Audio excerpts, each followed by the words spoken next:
ain't going rough enough.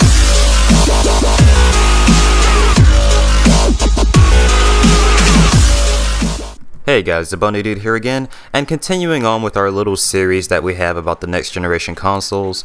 I guess this one is going to be what you need to know before you buy a PlayStation 4 or an Xbox One. Now before we carry on with the rest of the commentary, I just want to go ahead and give you guys the specs of the Xbox One and the PlayStation 4. Now we're going to start off the specs with the Xbox One. The specs for the Xbox One is going to be an 8-core AMD Jaguar CPU clocked at 1.6 GHz, and it'll also be coming paired with 8 gigs of RAM, and also the GPU processing power will be 1.2 teraflops. And if you don't know what a teraflop is, there's Google for you, but it will be coming paired with the 1.2 teraflops of GPU processing power, and you can also compare this to a graphics card that AMD also has, which is going to be most comparable to in this case, which is going to be the AMD Radeon 7790 GPU. Now, how much hard drive space it's going to have is a 500 GB hard drive on the minimum, and it will also be coming cooped with USB 3.0 and a Blu-ray drive. Now, the specs of the PlayStation 4 aren't really that different in comparison to the Xbox One. They will be sharing the same x86 1.6 GHz 8-core CPU alongside 8 gigs of RAM, 500 GB hard drive, except the major difference between the PlayStation 4 and the Xbox One, I guess, can be the GPU processing power, which we'll get into that in a minute. Now, the PlayStation 4's GPU processing power is 1.84 teraflops of computing power. That's a lot of computing power for the PlayStation 4, but like I said, we'll hop back into that subject in a second. Now, the PlayStation 4 will also be coming with USB 3.0 and a Blu-ray drive. Now, carrying on, we want to go ahead and say that the major differences between the Xbox One and the PS4, I guess, which could be said, is the RAM that they actually have in the consoles themselves, which is the biggest difference. Now, the biggest difference from the PlayStation 4's RAM and the Xbox One RAM, you may say, which they both have 8 gigs of it, is the type of RAM. Now, the PlayStation 4 will be using 8 gigs of GDR5 memory RAM, while the Xbox One will be using 8 gigs of DDR3 RAM, which is currently available today. And the PlayStation 4, the differences between the PlayStation 4's GDR5 RAM and DDR3 RAM is the amount of bandwidth that is offered on GDR5 compared to DDR3. Now, the PlayStation 4, if not the same alongside the Xbox One's RAM, the DDR, in the sense of GDR and DDR, basically stands for double data rate. So every time there's a new iteration of DDR, DDR1, DDR2, DDR3, DDR4, it's going to be double the amount that was offered on the previous generation of DDR. So let's say the first release of DDR was about 1 gig, maximum about 10 gigs of memory transfer. You times that by 2, and you compare that to DDR2, and you get about 2 all the way up to a maximum of 20. And you pull on DDR3, and you get a maximum of, you know what I'm going on here, so on and so forth. Now, I'm not saying that that is the official transfer speed of the Xbox One compared to the PlayStation 4, but I'm trying to put it in a loop for you so it is easily understandable what the DDR means in GDR5 and DDR3. Now, the maximum amount of memory transfer on the Xbox One's DDR3 RAM will be 68.3 gigs. Now, the PlayStation 4 using GDR5 memory, which remember this is also unified system memory, so it's shared, will also be 176 gigs of memory transfer, which is probably about 16 times the amount actually found in the PlayStation 3, the previous generation console. Now, what this means for the GPU, which also in comparison with the 1.2 teraflops and the 1.84 teraflops, in comparison, the Xbox One has a GPU that is in comparison with the Radeon 7790, and the PS4 has a GPU that is in comparison with a Radeon HD 7850 graphics card. Now, the differences between the GDR5 and the DDR3 is that the GDR5 RAM will be used in the PlayStation 4 is the same type of RAM used by most video cards and is optimized for graphical throughput, which means the amount of bandwidth that is actually available for GDR5 is what is actually, as of 2013, the current standard of graphics cards. So GDR5 memory is actually kind of the standard of memory transfer that is done through most graphics cards up to date.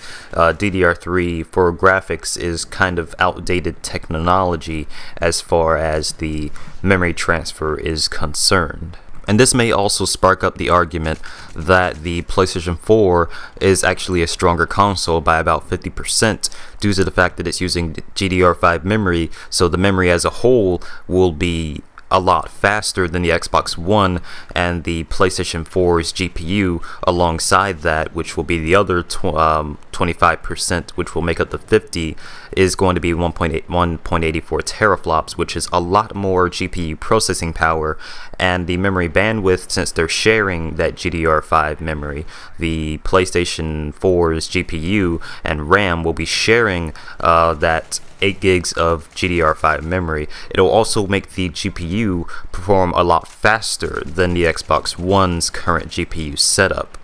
Now, I think I've told you enough about the system specs. I'm pretty sure you guys have a clear understanding about the PlayStation 4 specs compared to the Xbox One specs. Now, whichever one you think is better, you can determine below. But now we're going to move on to the controller. Now, the controller for the PlayStation 4 and the Xbox One, I'm not going to really get into which one is better than which. A lot of people prefer the Xbox 360's controller, which is pretty much what the Xbox One controllers is, with some slight modifications, and the DualShock 4 is basically the same PlayStation 3 DualShock 3 controller. It's just a little bit more bulkier and wider. Now, the PlayStation 4's controller has a touchpad, speakers, and a headphone jack that can also be used for Bluetooth not Bluetooth connectivity, but for wired headset use. And the Xbox One will be featuring many of the same things that it featured in the last iteration of their Xbox controller, which won't be very different. And the PlayStation 4's controller will also include a light bar, which can be used with the PlayStation 4's eye camera technology to track position and identify where the controller is if it is needed. Now, say like you're doing a split screen competition and you're number one, and you have control freaks on your controller, and your controller is going to die, and you realize this, so maybe you trick your friend into trading controllers. His controller dies and you tell him too bad, to better find the USB, and you win whatever you were doing because you had that one advantage. That's a horrible example, but we're just going to stick with it. Now, the Xbox One will accomplish this with assistance from Kinect, which will automatically track who's holding the controller in the same way the PlayStation 4 does. Now, the DualShock 4 is also kind of socially focused with a dedicated share button. I already explained about the built-in speaker and the headphone jack, but alongside, like I said, I'm not going to tell you which controller is better, because personally I've tried the Xbox controller and I didn't like how bulky it was. It just felt overall weird to me. I mean, the PlayStation 3's DualShock 3 controller is so light, if you threw it at somebody, I don't think it would hurt them at all. Now, the differences between the Xbox One's current controller and the DualShock 4 is that the Xbox One controller will be using Wi-Fi Direct to connect its controller, where the PlayStation 4 relies on Bluetooth 2.1. Now, on paper, Bluetooth 2.1 basically has 3 megabits of a maximum transfer speed, which clearly is outclassed by the Xbox One's Wi-Fi Direct, which is 250 megabits of maximum transfer. Now, in comparison with the PS4 and the Xbox One's controllers, it's obvious that the Xbox One will have better transfer, but it depends on how future releases will utilize this technology. Now, it'll be fun to see which console controller has better battery efficiency. If the Xbox One, which if it's true they're still going to be using AA battery packs, it may actually burn through those things like ice left in the sun. But moving on, we're going to talk about the new cameras for the motion and voice control that have been offered for the PlayStation 4 and the Xbox One. Now, every Xbox One unit will come bundled with the second generation of Kinect, so Kinect 2.0 in a sense, while the PlayStation 4 will be compatible with Sony's Move controller and a new stereo camera, but it's not announced if they have any plans to bundle them together with the system, although they're not going to force it upon you. Like Microsoft has actually done with their Xbox One. The Xbox One is actually required to have Kinect, so Kinect is going to be a feature that every Xbox One user will have. But on the PlayStation side, it's not actually required. They're not really going to push it upon you. Now, the new version of Kinect will offer a wider field of view, so it can view more things at wider angles on the edge of the camera itself. It will also be able to track individuals actually in the area of the camera itself, and this actually kind of scares me, that it can actually determine your heart rate. Now, if it can determine my heart rate, this is just my personal opinion, I wonder what else can it do that Microsoft hasn't really, talked about. Let's just not get into that. Now, the first Kinect never really made a strong impression on hardcore gamers. To me, especially me, this seems like just gimped, a really gimped area to touch upon. Motion control, I mean, I don't know why I would want to stand up, jump around, and move around to have someone function around on my screen when I could simply sit down and use the controller to have him move around and jump around and do stuff on my screen. But it's definitely too early to tell just how developers will make use of the second generation upgraded features for both cameras. But the device will simply be on, stating that if you say Xbox on, it will power up your entire system, and you'll be able to sign into your account with facial recognition, which Sony has said that its camera will have similar facial functionality features. Now, the next thing that I wanted to talk about was non-gaming entertainment. Now, this was more, if not morely pushed off and showed by Microsoft's console on their first Xbox One event, which was May the 1st. Now, this was clearly focused on communicating that the Xbox One would be much more than simply a box to play video games. Now, we're going to start with the Xbox One because there's a lot more details to cover on the Xbox One than the PlayStation 4 itself. Now, the Xbox One will allow you to switch from game to TV show, to the internet, to a movie, if not to Skype, easily and smoothly, without really switching inputs. Now, with just the sound of your voice, you'll also have the ability to multitask running games and other applications simultaneously. Now, the Xbox One will not replace your cable box, but it will instead allow you to plug in your cable box into it, bypassing your cable company's interface, giving you the control of your live TV through your Xbox One, and you'll be able to create your own personalized channels and shows with services that you choose. So there will be a guide section, and Microsoft will have little sections like a trending section, my TV section, a TV section which is generally all TV shows, and an application channels section, I'm not sure what that is, but and a my videos section.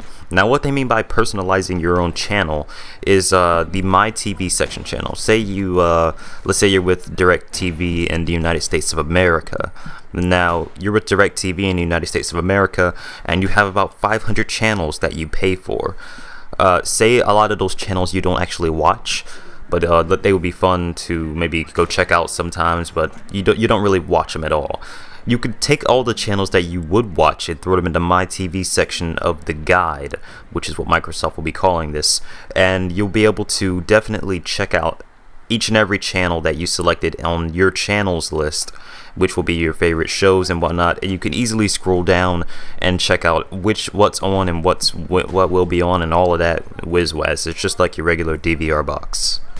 And also the other services available on the Xbox One, like Netflix, Amazon Instant Video, and other streaming services, will make a return from the Xbox 360, but whether they will remain behind the Xbox's Gold membership has yet to been addressed by Microsoft. Now, the PlayStation 4 does not want you to pay for services like streaming video, but live TV integration is not currently available. If not, I don't even think it's been talked about by Sony. It hasn't been thrown on the table about TV integration, but you will see streaming services like Netflix, Amazon, Hulu, and Redbox Instant, which is some of what they've announced on the PlayStation Stadium at E3, returning to the PlayStation 4 alongside Sony's own Video Unlimited services. Now, a lot of other stuff like Music Unlimited, Sony's own brand with Video Unlimited, Crackle, and Flickster will also be available on the PlayStation 4 as third-party apps, which means that you will have the choice to actually install this on your console. It won't be really forced upon you. You won't have to really pay for these services. They will be free. You can pay for them individually if you would like. Alright, now let's get into the social aspect of gaming. Now, the PlayStation 4 will be deeply integrating the social aspect of gaming into its console as a whole. Little features like live video chatting and Facebook will be natively integrated into the console itself. Now, when your friends purchase a new game, you'll know. It'll tell you. It will notify you. I'm not sure if there'll be a notification service built into the operating system of the PlayStation, but it will let you know that so-and-so Johnny Depp purchased a game. Now, you'll even be able to play new games before they're even finished downloading.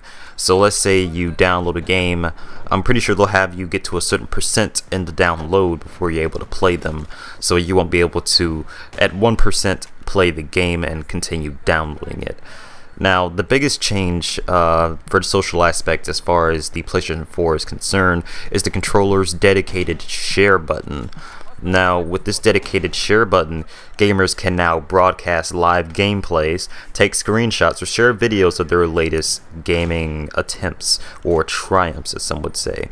Now, your friends will be able to post comments on your screen while they're watching you play, and if you're a player stuck in a particular difficult section of a game, he can call in an online friend to literally take over your controls, and you know that frustrating section of that game will hopefully be fixed by your friend who has successfully done that level. I'm not sure if he will actually have been able to play that game to be able to do it.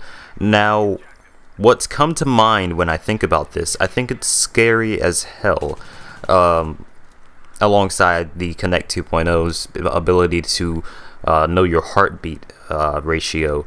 Now, I feel going back into the PlayStation 3's early history when it was hacked by Anonymous and GeoHot, this could easily be, let's say, really screwed up. Someone could possibly be able to hack into someone's own PlayStation and play around with their settings. Now, I'm not sure if Sony will add restrictions upon how this works, like let's say they make it so that the person cannot access the PlayStation Home's menu, the PlayStation 4's home menu, and any of the functions other than playing the game as a whole. And this could also support the game sharing craze, where on PlayStation, a form of game sharing would be if you had a game like, let's say, I have Battlefield 4 and you have Xbox and you have Call of Duty Ghost. Now, if I wanted Call of Duty Ghost and you wanted Battlefield 4, we would have a mutual agreement to meet on a certain day, or to meet right now, and we would share login information, be sure to change our passwords and change it back to what they previously were. But we would change our passwords, exchange information, sign on, log on into both accounts on separate PlayStations and download the content from our download section. Now, it won't seem like you won't have to do this anymore. It seems like you could easily just allow your friend to take over your console.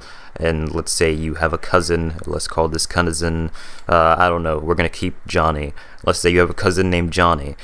Johnny wants to play, we're going to go on with Battlefield 4. Why Battlefield 4? Because my channel is circulated around this content. So let's say Johnny wants to play Battlefield 4. He lives 2 miles away from you, and he does not have Battlefield 4 himself. This function could very well be used as you just cutting on your console with Battlefield 4 stuck inside, and he could easily play Battlefield 4 on your account, or you could sign on to his account and have Battlefield 4 ready on your console, and he could easily just play Battlefield 4 from your console. I mean, he doesn't even have to own it in a sense, which I guess could support the game sharing craze, but I've definitely touched on this topic for longer than I actually wanted to. Now, every PlayStation 4 will also, if not every PlayStation 4 game, I'm not sure how they're going to do this. I'm not sure if they're going to force publishers to do this, or if they will work on their program of remote play to be enabled with this. But remote play will be required for all PlayStation 4 games. So if you have a PlayStation Vita, you went out and bought that, you'll be able to connect to your PlayStation 4 and access all the games off your PlayStation 4 on your PlayStation Vita. Hopefully you have a strong enough connection wherever you're doing the remote play from. Now, on Microsoft's part, what has increased for the social aspect of gaming is Xbox Live's friends list. The limit of that is from 100 to literally all of them. So you could have what was previously available, which was 100 friends. You can now have any friend that you want. Anybody could be your friend. You could add everybody on Xbox, and you would have the largest friends list ever, and they would probably have to make a Guinness World Book record about you. But dear God, don't do that. Now, the other Xbox One social features include the built-in Skype and the ability to track Xbox Live trends and see what your friends are playing or watching, or a smart match, so you can look for multiplayer games while spending your time in other applications. Now, what's also been rumored to have been in both consoles is Game DVR, so a built-in kind of PVR, personal video recorder, will automatically record the last few seconds of your gameplay, and that's actually something I want to straighten out in this commentary.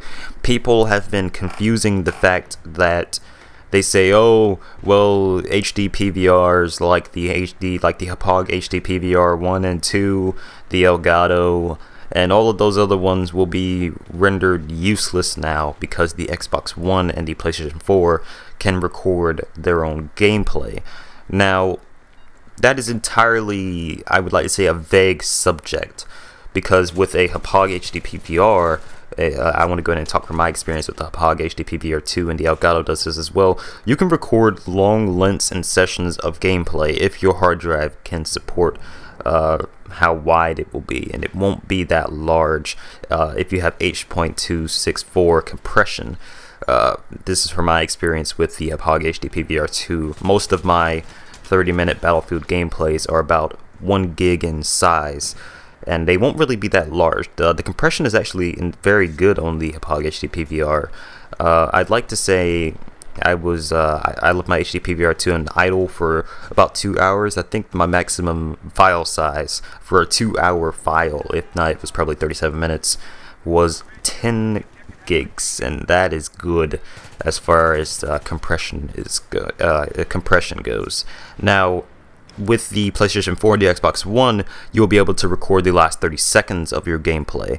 It is not going to be like 10 to however long gameplays, because I don't think the consoles could simply support all of that. Now, the Xbox One and the PlayStation 4, at least for the PlayStation 4, I think we've heard it from Sony themselves at the press conference, you'll be able to record the last 30 seconds, and probably, if it's more than 30 seconds, it'll probably be I'd like to say under 30 seconds or under 35 seconds. It'll probably be up to 30 seconds of the whatever you did in the last 30 seconds of that gameplay will be recorded if you pressed on PlayStation, let's say for example, the share button. You'll be able to access that via the share button. I think Microsoft will be doing it through the cloud, so I believe you'll be able to access your gameplay footages that you've saved through the cloud, and you'll be able to post them every which way and where through Microsoft's new cloud service. Now, the Xbox Live Gold subscribers, there will also be a new function available for the Xbox One and the PlayStation 4. The Xbox One will fully integrate Twitch TV's live streaming capabilities. So, like I said, with Xbox Live Gold subscribers, you will not only be able to live stream your own gameplay, but you'll also have the option to add voice or video from and stream with the Kinect. Now, hopefully Microsoft can go in that and work out some kinks, and I don't know how the streaming will be possible in the console's hardware, but like I said, all console technology is tweaked to work at its best, since it is closed hardware, so they can easily know that none of the hardware won't change in the future. There won't be a minimum specs list. They can easily tweak with the hardware to work at its best for that certain platform. And the PlayStation 4 will also be having its own type of streaming service called Ustream.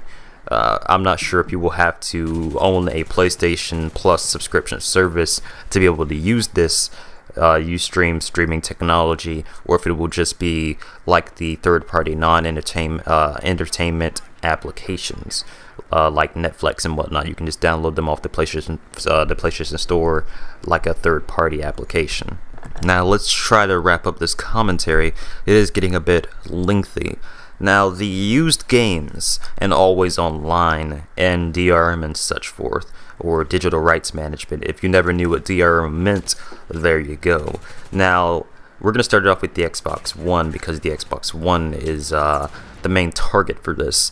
The Xbox One will require a periodic online check-ins in order to play games. Now, the PlayStation 4 has no such requirement, and users can play without internet connections for as long as they'd like. Although with the Xbox One, it will be periodic, as in once every 24 hours you will have to connect to the internet to be able to use your console, and if not, I'm pretty sure they will prompt you on a consistent basis to connect to the internet, and you won't be able to use any other function outside of your Xbox until you have connected to one of their servers. Now, another function of DRM that Microsoft has in place for the Xbox One is that, well, you won't be able to trade in really used games to a friend or any other place that hasn't been certified by Microsoft or the publishers. Now, Microsoft says that game publishers can, if they desire, enable you to trade in your games at participating retailers like GameStop and whatnot. Now, Microsoft also says that the Xbox One is designed so that you can lend games to your friends, but it's insanely strict on how you can do that.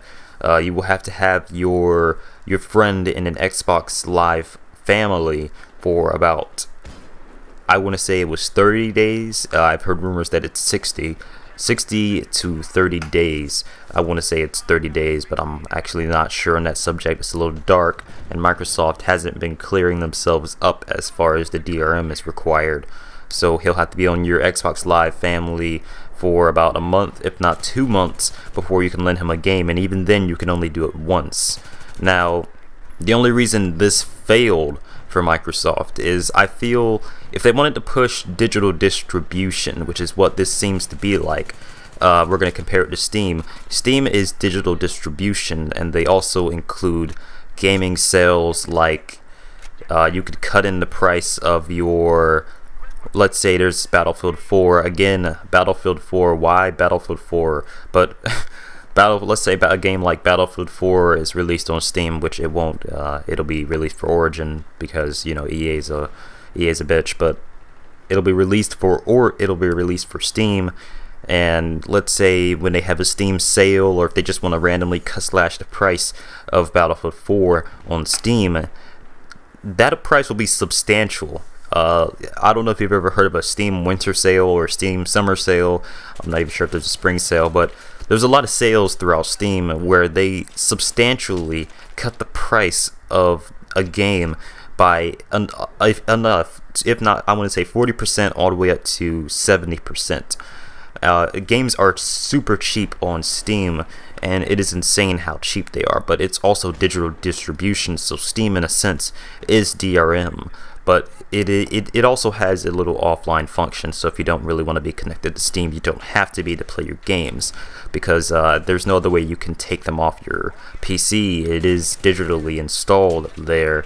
The only way or place it can go is to be uninstalled, but in that sense, Steam is digital distribution, so it's okay. But with the Microsoft sense, the Xbox One still requires, and well, it doesn't require, it still has discs. So if Microsoft wanted to push something like this, they should have just went balls to the walls with digital distribution instead of pushing the DRM tactics on users who have never had to do this before for consoles.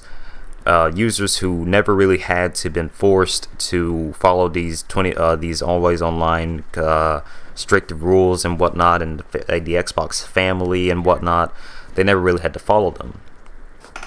Now that's the downside of Microsoft's behalf, but on Sony's side, there will be no such restrictions on PlayStation 4 games, saying that when a gamer buys his disc for the PlayStation 4, he'll be able to keep it, have the rights to that disc, and sell it to another person, lend it to someone, or keep it forever. That's a quote from Sony, but you can also sell it on eBay if you'd like. That's how far it goes. They really don't want any control over what you can do with that disc as a whole. Now, a different philosophy has come out from the software of what true ownership means in the complex digital age, while Microsoft's approach has obviously stoked consumers. I wonder how will publishers respond to Sony's planned methods. Now, we're going to go ahead and end the commentary here with how much each console cost, and this was officially from E3, and I think we all know how much each console costs. The Xbox One will be releasing or launch in November, a non-specific date, just know it's November, at $499, and the PlayStation 4 is coming before the holidays for $399. That's a substantial difference, as we all know, $100. So the PlayStation 4 is a $400 console, and the Xbox One is a $500 console, and they both come with a 500 GB hard drive. Now, specs for spec, or just comparing the specs from the PlayStation 4 to the Xbox One, the PlayStation 4 offers more value because the PlayStation 4 specs actually are stronger, if not better, than the Xbox One and its bundled Kinect sensor. However, I guess in some cases it doesn't really matter how strong the console is. In some cases it may just be put down to the bare minimum of what the games are offered on the Xbox One compared to the PS4. So in that sense, that's a very vague subject, and I'm trying not to touch it because I feel something will bite me. Now we're gonna cut the commentary off here. What console do I think is basically the best one for your money?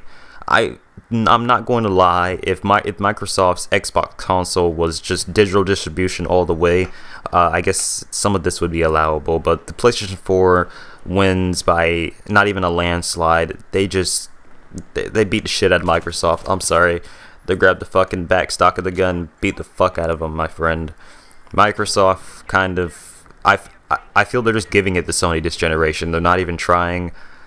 I don't know who in Microsoft thought of these ideas. I don't know if shareholders had something to do with it. There's been rumors that EA have been pushing against this always online crap against Microsoft, but they clearly denied it in a news article. I don't know, maybe I'll put that in the description below. But yeah, the PlayStation 4 won't have many of these restrictions and whatnot, and the specs of the PlayStation 4 appear to be a lot better than the Xbox One console as a whole. So in my personal opinion, please don't put flack against the video for my personal opinion, as you would hate it if someone did that to you. The PlayStation 4 just seems to be a better buy in my opinion for $100 less. Now, if Microsoft had been a little smart and not had the Kinect be bundled with the Xbox One as a Forza requirement, the Xbox One probably would have been the same price as the PlayStation 4, if not less. But yeah, we're going to go ahead and end the commentary here, guys. I hope you guys enjoyed this video. I hope it was very informative for you guys. And Jesus Christ, we have been talking for a long time. Alright guys, if you guys enjoyed this video and you guys want to support my channel and hear more information about the next generation consoles as they come to a close, maybe some future unboxings of possibly both consoles, be sure to subscribe. And if you guys like the gameplay that you saw here, subscribe as well. I'll be covering Battlefield 4 and a lot of other games in the future. Alright guys, it's the Bunny Dude. Peace.